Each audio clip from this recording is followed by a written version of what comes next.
अस्सलाम वालेकुम friends, this is Pathan Nazim and welcome to Hello Learning Academy. Friends, इस session में हम महा टीटी 2017 में पूछे गए नफ्सियात के 30 सवालात वजाहत के साथ देखेंगे।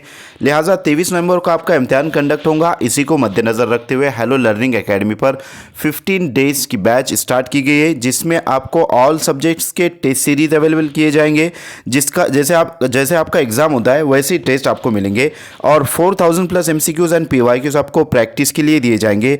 सॉल्व किए हुए प्रीवियस ईयर क्वेश्चन पेपर्स आपको दिए जाएंगे, विद आंसर की प्रोवाइड किए जाएंगे और रिवीजन लेक्चर शॉर्ट नोट्स आपको मिलेंगे, जिसके ज़रिए आप बासानी 100 प्लस मार्क्स लेकर के आ सकते हो। तो फ्रेंड्स, एक पेपर की फ़ीस 499 है और अगर आप दोनों पेपर ज्वाइन करते हो तो 799 इसकी फ़ीस है। तो जल्द से जल्द बैच ज्वाइन कीजिए और प्रिपरेशन स्टार्ट कीजिए। वक्त को ज़ाया ना करते हो, चलते हम क्वेश्चन की तरफ। क्वेश्चन है, इंग्लैंड में ऑक्सफोर्ड के करीब परसे के मकाम पर स्कूल खोलकर तकरीर, मकालमे, ड्रामा वगैरह के तरीके का इस्तेमाल करके खेल के ज़रिए सिखाने की इब्तिदा झेल में से किसने की? Number 1 Caldwell Cook, number 2 Helen Parkhurst, number 3 Montessori और नंबर 4 MR फिच। तो फ्रेंड्स, इंग्लैंड में ऑक्सफोर्ड के करीब पुरसे के मकाम पर स्कूल खोलकर ये तमाम तर चीज़ें जो है तो इस्तेमाल करके खेल के ज़रिए सिखाने की इब्तिदा लिहाजा कॉल्डवेल कॉक ने की। Option number first right answer रहेगा। नेक्स्ट क्वेश्चन है, तलबा में इक्तिसाब अच्छी तरह से होने के लिए मौलिम को अपने मजमून पर अबूर हासिल करना ज़रूरी है। ऐसी राय झेल में किसने अपने तदरीसी नमूने में पेश किया है? Number 1 Hilda Taba, number 2 Turner फतू, नंबर 3 विलियम ग्लेस्टर और नंबर 4 जॉर्ज मशगिल। तो फ्रेंड्स, इस क्वेश्चन का सही जवाब रहेगा ऑप्शन नंबर 2 टर्नर फितू। इसने जो है तो तलबा के इक्तिसाब अच्छी तरीके से होने के लिए मौलिम को अपने मजमून पर अबूर हासिल करना ज़रूरी है।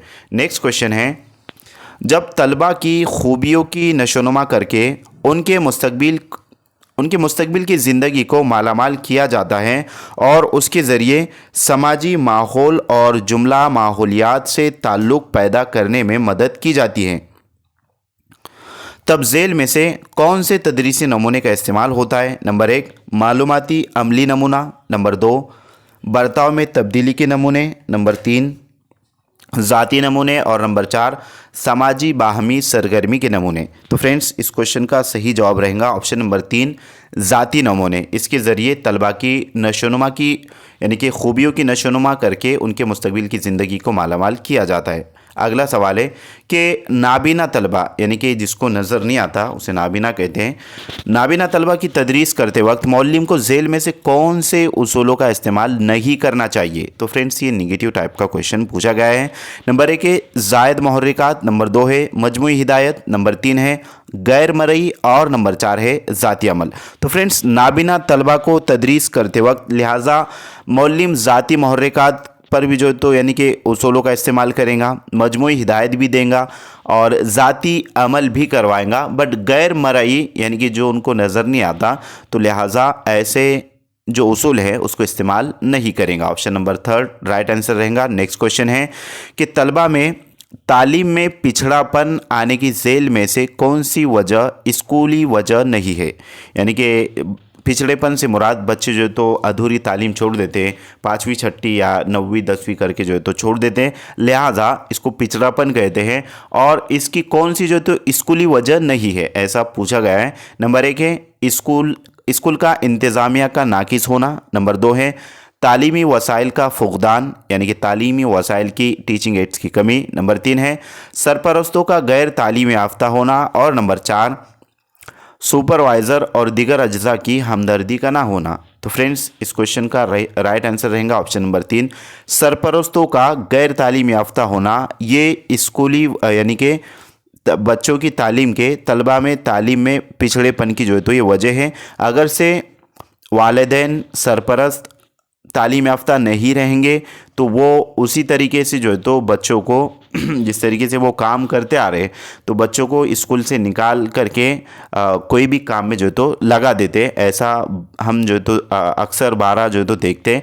लिहाजा तालीम याफ्ता होना बहुत ही अहमियत का हामिल होता है। तो फ्रेंड्स, इस क्वेश्चन का राइट आंसर रहेगा ऑप्शन नंबर 3। अगला सवाल है कि ज़ाती मुशाहिदे के तरीके के बारे में झेल में दिए गए बयानात में से कौन सा बयान नामुनासिब है। तो फ्रेंड्स, ये भी निगेटिव टाइप का क्वेश्चन लिहाजा पूछा गया है। नंबर 1 है ख़ुद की कमियों का इजाला कर सकता है। नंबर 2, इस तरीक़े के खालिक वेंट और विलियम हैं। नंबर 3, अख्ज़ करदा नताइज को दोबारा जांचा जा सकता है। और नंबर 4, ये तरीक़ा शख्सी ना होते हुए मारूजी है। तो फ्रेंड्स, ज़ाती मुशाहिदे का जो तरीका है, लिहाजा ये तरीका शख्सी तरीका नहीं है बल्कि मारूजी तरीका है। ऑप्शन नंबर 4 सही जवाब रहेगा। नेक्स्ट क्वेश्चन की तरफ चलते हैं। अगला सवाल है कि शख्सियत पर असरअंदाज होने वाले समाजी नफ्सियात के अज्जा का मुनासिब ग्रोह कौन सा है। समाजी नफ्सियात से रिलेटेड क्वेश्चन पूछा गया है। नंबर 1 है विरासत, जिस्मानी कमज़ोर, जिस्मानी कमियाँ। नंबर 2 है विरासत, ख़ानदान, समाजी कमज़ोरी जिस्मानी कमज़ोरी। नंबर 3 है ख़ानदान, पड़ोसी और तहज़ीब। और नंबर 4 है पड़ोसी, तहज़ीब और विरासत। तो फ्रेंड्स, इस क्वेश्चन का करेक्ट आंसर रहेगा ऑप्शन नंबर 3 ख़ानदान, पड़ोसी और तहज़ीब। लिहाजा ये शख्सियत पर असरअंदाज होने वाले समाजी नफ्सियात के अज्जा का मुनासिब ग्रोह है। नेक्स्ट क्वेश्चन की तरफ बढ़ते अगला सवाल है कि झेल के कौन से बयान में से फ्लैंड उसके बैनुल अमल के तज्जिया का फ़ायदा नहीं है।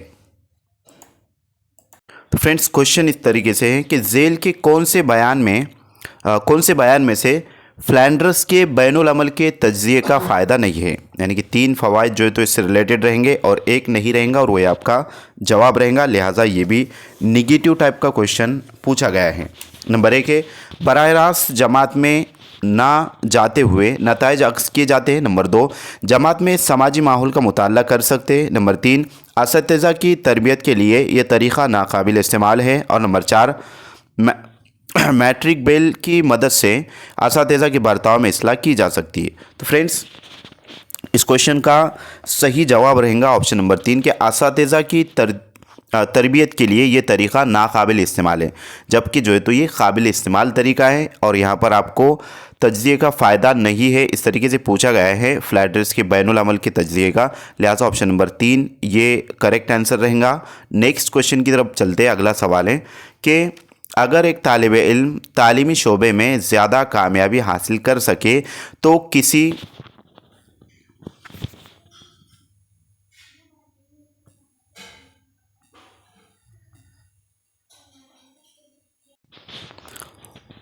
किसी एक खेल में गैर मामूली कामयाबी हासिल करके तालीमी शोबे में हुई नाकामी का इजाला करता है। लिहाजा इसे क्या कहेंगे। नंबर 1 है हिमायत, नंबर 2 है इजाला, नंबर 3 है पेशकश और नंबर 4 है अलहदगी।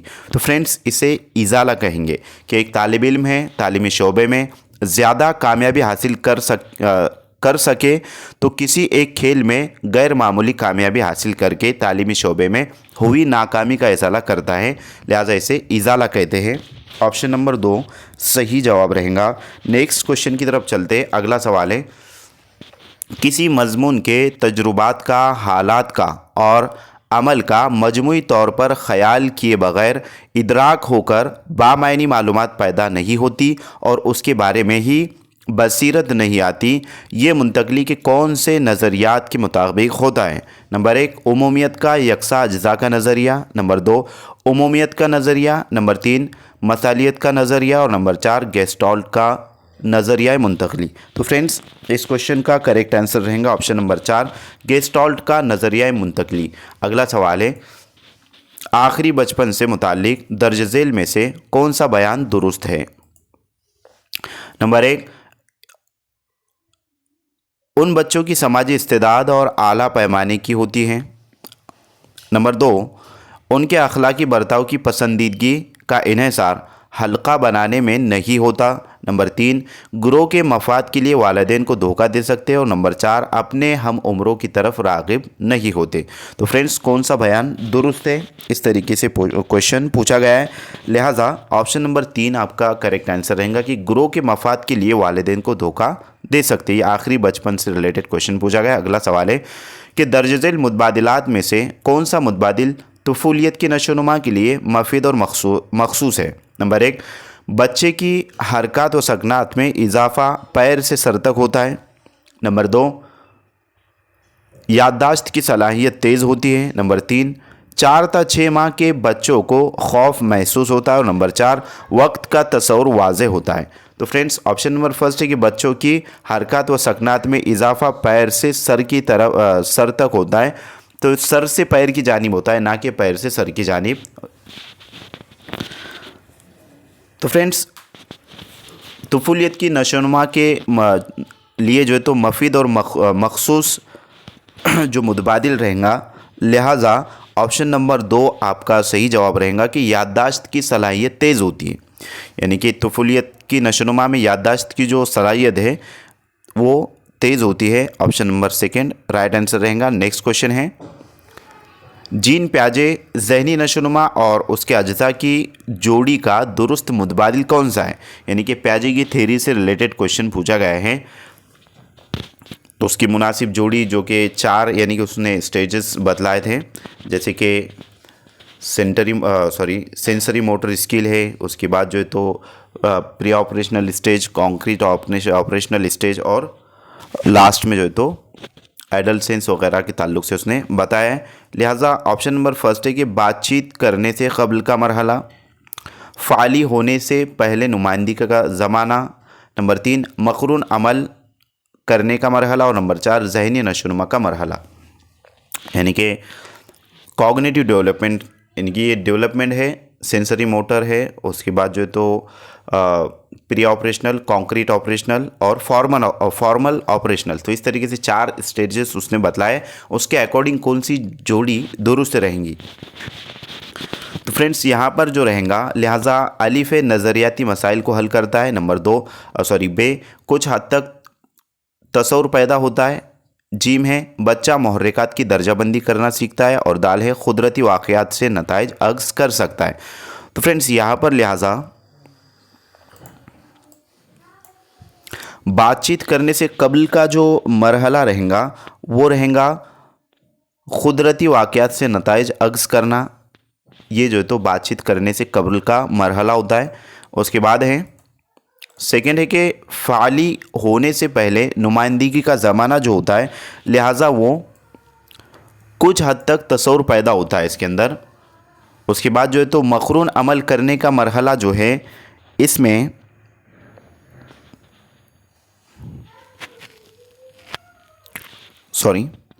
सेकेंड वाला जो है कि फ़ाली होने से पहले नुमाइंदगी का जो ज़माना है, लिहाजा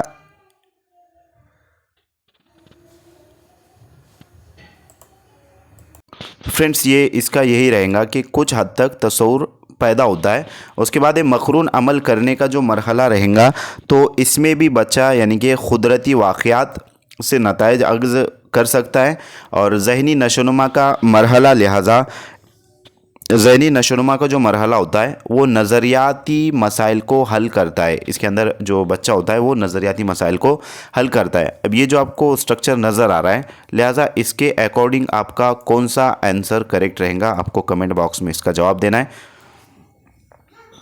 ये जो आपको निशानात नज़र आ रहे हैं, इसके अकॉर्डिंग कौन सा आंसर आपका करेक्ट है, ताकि हमें भी जो है तो समझने में आसानी हो कि आपकी तवज्जो है या नहीं। नेक्स्ट क्वेश्चन की तरफ चलते हैं। अगला सवाल है कि इंसानी नशोनुमा में विरासत का मुताल्ला निहायत अहमियत का हामिल है। इस बयान की हिमायत दर्ज झेल में से कौन सा मुतबादिल करता है? नंबर 1 बच्चे की शख्सियत की नशोनुमा उसके वालिदैन और मौल्लिम कर सकते हैं। नंबर 2 विरासत से हासिल होने वाली खूबियों का शख्सियत की नशोनुमा में कोई हिस्सा नहीं होता। नंबर 3 फितरी बर्ताव शख्सियत की नशोनुमा का एक अहम अवामिल है। और नंबर 4 शख्सियत की नशोनुमा में जहानत विरासत पर मुनासिर नहीं होती।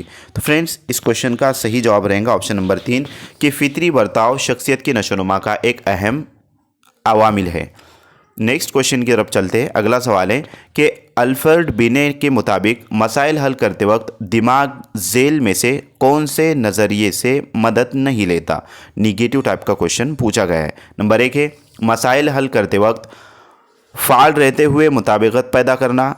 नंबर 2 है काम का खुद मुहासबा करना और ज़रूरत के मुताबिक दानिस्ता गलतियों की इस्लाह करना। नंबर 3 अलहदा हिस्सों को यकजा करके तरकीब करना। और नंबर 4 मसाइल हल करने के मकसद से मखसूस तरीक़ों का इंतखाब करना। तो फ्रेंड्स अल्फ्रेड बिने से रिलेटेड क्वेश्चन है, लिहाजा इस क्वेश्चन का करेक्ट आंसर रहेगा ऑप्शन नंबर 3, क्योंकि ये जो है तो नज़रिए से इसमें मदद नहीं मिलती, अलहदा हिस्सों को यकजा करके तरकीब करना, लिहाजा ये रॉन्ग रहेगा और ये आपका राइट आंसर रहेगा। नेक्स्ट क्वेश्चन है ज़हनी आजमाइश के लिए बसरी नमूने की शफाफियत जांचने का तरीका दर्ज झेल में से किस माहिर नफ्सियात का है।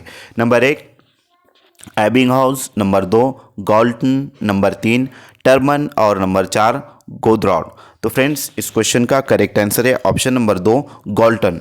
नेक्स्ट क्वेश्चन है कि भारतीय माहिर नफ्सियात दिलीप सिंह ने जज्बाती जहानत को समाजी जहानत फ़र्ज करते हुए उसके बारे में झेल में कुछ राय पेश की है, उनमें कौन सी राय गलत है। ये भी निगेटिव टाइप का क्वेश्चन है। इसमें से 3 राय जो रहेंगी यानी कि 3 ऑप्शन ये दिलीप सिंह के जज्बाती नज़रिए से रिलेटेड रहेंगे, यानी कि दिलीप सिंह से रिलेटेड रहेगा, लेकिन एक जो है तो रॉन्ग राय रहेंगी, वही आपका करेक्ट आंसर रहेगा। नंबर 1 जज्बाती जहानत एक सलाहियत है। नंबर 2 उसके ज़रिए ख़ुद के और दूसरों के जज्बात की कदर कर सकते हैं। नंबर 3 जज्बात के दरमियान इम्तियाज़ कर सकते हैं। और नंबर 4 जज्बात के इजहार के लिए कौन से तरीक़े अपनाएं, उसकी रहबरी माहिरीन नफ्सियात से हासिल की जाए। तो friends option number 4 right answer रहेगा। ये जो है तो भारतीय नफ्सियात दिलीप सिंह ने जो जज्बाती और समाजी यानी कि जज्बाती जहानत को समाजी जहानत फ़र्ज करते हुए जो राय पेश की है, लिहाजा ये उसमें से नहीं है और यही आपका करेक्ट आंसर रहेगा। नेक्स्ट क्वेश्चन की तरफ चलते हैं।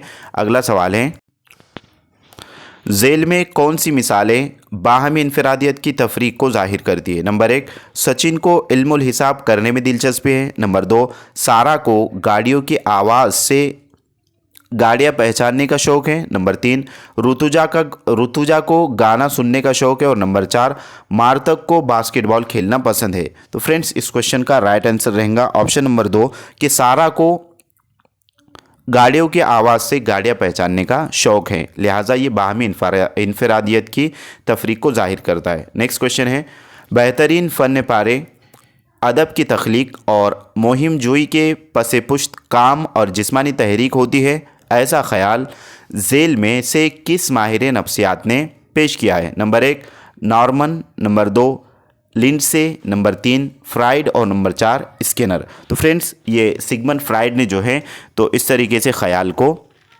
पेश किया है, ऑप्शन नंबर 3 सही जवाब रहेगा। नेक्स्ट क्वेश्चन है तवज्जा की नोयत से मुतालिक झेल में से कौन सा बयान नामुनासिब है। तवज्जा से रिलेटेड क्वेश्चन पूछा गया है और निगेटिव टाइप का क्वेश्चन पूछा गया है। तो फ्रेंड्स आपको क्वेश्चन के पैटर्न पर बखूबी जो है तो तवज्जा मरकूज़ करना है कि सवाल कौन सा आएगा। जब आप एग्ज़ाम हॉल में जाओगे तो सवाल को आपको दोबारा रीड करना है कि इसमें पूछा क्या जा रहा है। और सवाल में जो है तो एक वर्ड होता है जिसको जो तो टैग लफ्ज़ आप कहिए, एक लफ्ज़ होता है जिसके मायने हमें पता नहीं होते और उसी में जवाब छुपा हुआ होता है, तो उतनी स्टडी हमारी होनी चाहिए। नंबर 1 है जज्बात और बेदारी, फ़िक्र और तख़य्युल, इन बातों का शुमार तवज्जा में नहीं होता। नंबर 2 तवज्जा क़ल्बी ताकत नहीं है बल्कि नफ्सियाती अमल है। नंबर 3 तवज्जा के बग़ैर दीगर कोई भी नफ्सियाती अमल मुमकिन नहीं है। और नंबर 4 तवज्जा का अमल अमली और जज्बाती होता है। तो फ्रेंड्स तवज्जा से रिलेटेड जो क्वेश्चन पूछा गया है, लिहाजा इस क्वेश्चन का करेक्ट आंसर है ऑप्शन नंबर 1 ये जो है तो नामुनासिब है कि जज्बात और बेदारी, फ़िक्र और तख़य्युल, इन बातों का शुमार तवज्जा में नहीं होता, जबकि तवज्जा में इसका शुमार होता है। और बकिया जो 3 ऑप्शन है ये जो है तो तवज्जा से रिलेटेड है। नेक्स्ट क्वेश्चन है एहसास और इदराक के बारे में दिए गए बयानात में से कौन सा बयान मुनासिब नहीं है। नंबर 1 एहसास तजुर्बे की मरई शक्ल नहीं है जबकि इदराक एक बामायनी तजुर्बा है। नंबर 2 जब एहसास को मफ़हूम हासिल होता है तो उसे इदराक कहते हैं। नंबर 3 हम आसानी के साथ कह सकते हैं कि जहाँ महसूसात वहाँ से इदराक शुरू होता है। और नंबर 4, एहसास और इदराक इल्म हासिल करने के मराहिल है। तो फ्रेंड्स, एहसास और इदराक के बारे में जो बयानात दिए गए, लिहाजा इसमें से मुनासिब बयान कौन सा नहीं है, यानी कि ये भी निगेटिव टाइप का क्वेश्चन पूछा गया है। तो फ्रेंड्स, इसमें से लिहाजा एहसास और इदराक में से इसमें जो मुनासिब बयान नहीं रहेगा वो रहेगा ऑप्शन नंबर 3 के हम आसानी के साथ कह सकते हैं कि जहाँ महसूसात वहाँ से इदराक शुरू होता है। तो फ्रेंड्स, ये मुनासिब नहीं है और ये आपका राइट आंसर है। नेक्स्ट क्वेश्चन है, जब हम किसी चीज़ का सिलसिलावार मुताला करते हैं और उसको ज़बानी याद करना सीखते हैं, इस याददाश्त को कौन सी याददाश्त कहते हैं? नंबर 1, अमली हाफिज़ा, नंबर 2, नफ्सियाती हाफिज़ा, नंबर 3, ज़हनी हाफिज़ा और नंबर 4, मशीनी हाफिज़ा। तो फ्रेंड्स, इस याददाश्त को लिहाजा नफ्सियाती हाफिज़ा कहते हैं। ऑप्शन नंबर 2 सही जवाब रहेगा। नेक्स्ट क्वेश्चन है, दिए गए तसव्वुर की तख्लीक के मराहिल का मुनासिब सिलसिला कौन सा है? अलिफ है, एक ही किस्म की अशिया की मालूमात में से हर किस्म की खूबियों का तज्ज़िया करके कुछ मखसूस खूबियाँ अलहदा करना। बे है, अलहदा की गई खूबियों की तकसीम करना। जीम, अशिया का क़तई इल्म होना। दाल, अल्फाज की शक्ल में तसव्वुर को ज़ाहिर करना। और दाल है लास्ट में है कि तसव्वुर को मुजर्रद शक्ल देना। तो फ्रेंड्स, इस क्वेश्चन का करेक्ट आंसर है यहाँ पर जो है तो वाव है लास्ट में। तो इसके अकॉर्डिंग यानी कि तख्लीक के मराहिल का मुनासिब सिलसिला, तसव्वुर की जो तख्लीक है कि किस तरीके से जो तो कंसेप्ट बनता है, कंसेप्ट यानी कि बनता है, मेक होता है, तो उससे रिलेटेड क्वेश्चन पूछा गया है। तो फ्रेंड्स, यहाँ पर लिहाजा इस क्वेश्चन में जो सीक्वेंस है ऑप्शंस की, जैसे कि आपके यहाँ पर दाल नज़र आ रहा है, यहाँ पर भी जो तो दाल नज़र आ रहा है, तो इसकी जो तरतीब होती है फ्रेंड्स, अलिफ बे जीम दाल और है होती है, और यहाँ पर से आ गया है। यानी कि ये जो क्वेश्चन है, ये मतलब क्वेश्चन सही है बट उसके ऑप्शन जो है तो यहाँ पर रॉन्ग दिए गए थे, और उसी तरीके से आपको यहाँ पर बतलाने के लिए कि ऐसे जो है तो मिस्टेक्स पेपर में होते हैं, बट आने वाले पेपर में ऐसा मिस्टेक नहीं होगा। तो खैर, इसके अकॉर्डिंग आपका जो आंसर बतलाया गया है, आंसर की के मुताबिक ऑप्शन नंबर 2 है।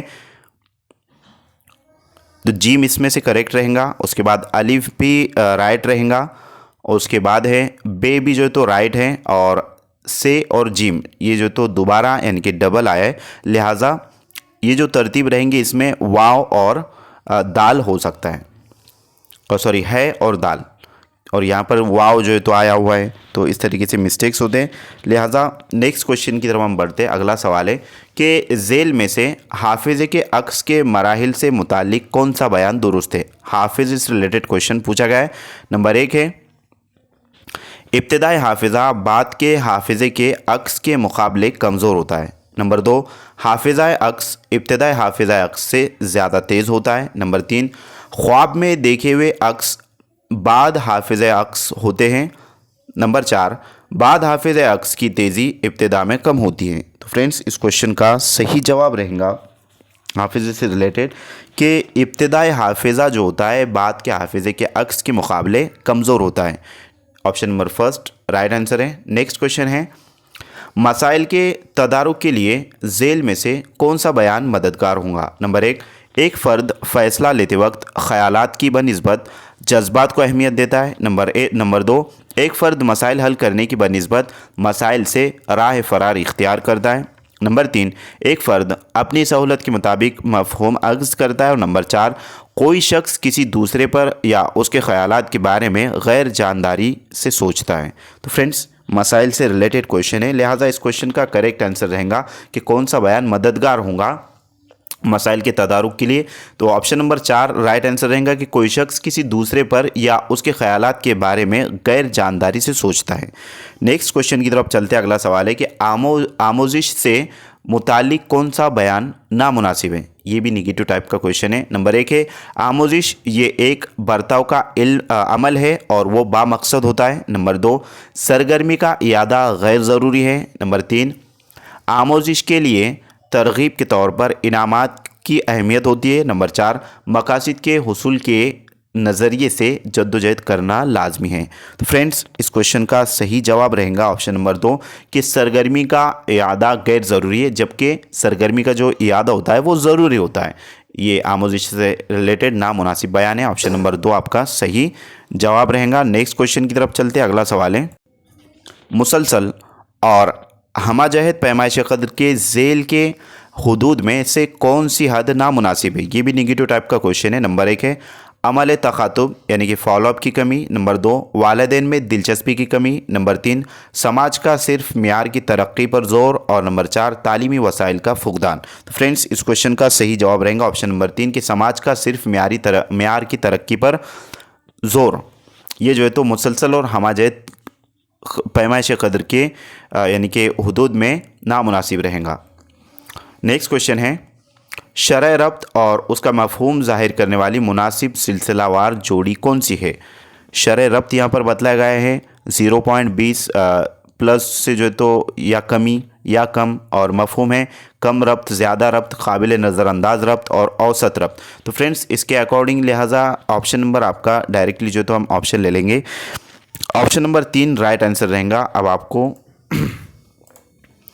यहाँ पर क्या करना है, ये जो तीसरा ऑप्शन आपको नज़र आ रहा है इसके अकॉर्डिंग आपको सीक्वेंस लगाना है। जैसे कि पहले का जीम है तो यहाँ पर जो है तो ये पहला है, उसका जीम है कि काबिल नज़रअंदाज रब्त, ये जो है तो 0.20 या उससे कम होता है। उसके बाद है दूसरे का अलिफ, कम रब्त जो होता है वो 0.20 से 0.40 प्लस होता है। उसके बाद है नंबर 3 का दाल, औसत रब्त जो होता है वो 0.40 से 0.70 होता है। और नंबर 4 है बे, ज़्यादा रब्त जो होता है वो 0.70 से 1 प्लस जो है तो होता है, यानी कि 1 माइनस 0 इस तरीके से प्लस होता है।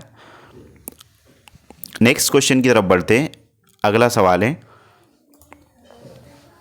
स्कैनर के मशरूत तक़वियती नज़रिए पर मबनी तरीक़े में किसी मज़मून के जिस हिस्से को पढ़ना होता है, किसी मज़मून के जिस हिस्से को पढ़ना होता है उसका तज्ज़िया करके इल्म के छोटे छोटे मनाजिल में तकसीम करके तदरीस की जाती है। झेल में से कौन सा तरीक़ा तदरीस कहलाता है? यानी कि स्कैनर से रिलेटेड क्वेश्चन है कि उसका जो मशरूत तक़वियती नज़रिया पर मबनी तरीका है, लिहाजा जो मज़मून पढ़ाना है उसको तज्ज़िया करके, यानी कि उसका तज्ज़िया करके इल्म के छोटे छोटे मनाजिल में तकसीम करते हैं। लिहाजा ये जो तरीक़ा तदरीस है उसको क्या कहेंगे? नंबर 1 है मरबूत तरीका। नंबर 2 है जायज़े का तरीका यानी कि रिव्यू। नंबर 3 है प्रोग्राम ट्रेनिंग तदरीजी तरीक़ाकार। और नंबर 4 है तस्वीरी ज़बान का तरीका। तो फ्रेंड्स, इस क्वेश्चन का सही जवाब रहेगा ऑप्शन नंबर 3 प्रोग्राम ट्रेनिंग तदरीजी तरीक़ाकार। नेक्स्ट क्वेश्चन है, झेल के कौन से तरीक़े तदरीस में जमाती कमरे नहीं होते बल्कि मज़ामीन के कमरे होते हैं, जिसमें ज़रूरी दरसी किताबें, मज़ीद मुताल्लिक़ की किताबें, हवाला जाती कुतुब, रिसाले मज़मून से मुताल्लिक़ नक्शे और तस्वीर होते हैं। उनके साथ साथ माहिर मज़मून मौजूद रहते हैं और तदरीसी काम जारी रहता है। तो इसे कौन सा जो है तो तरीक़ा कहेंगे? नंबर 1 है डॉल्टन का तरीका। नंबर 2 है प्रोजेक्ट का तरीका। नंबर 3 है गिरी का मंसूबा। और नंबर 4 है बुनियादी तालीम का तरीका। तो फ्रेंड्स, इसे डॉल्टन का तरीका कहते हैं। ऑप्शन नंबर 1 राइट आंसर रहेगा। तो मैं उम्मीद करता हूँ कि आपको तमाम तर क्वेश्चन अच्छे से समझ में आ गए होंगे। लिहाजा मिलते हैं हम नेक्स्ट टाइम नेक्स्ट वीडियो में, नेक्स्ट लेक्चर में। आज के लिए इतना काफ़ी है। Thank you for watching and listening my video. Thank you very much Indeed for your cooperation and have a nice day.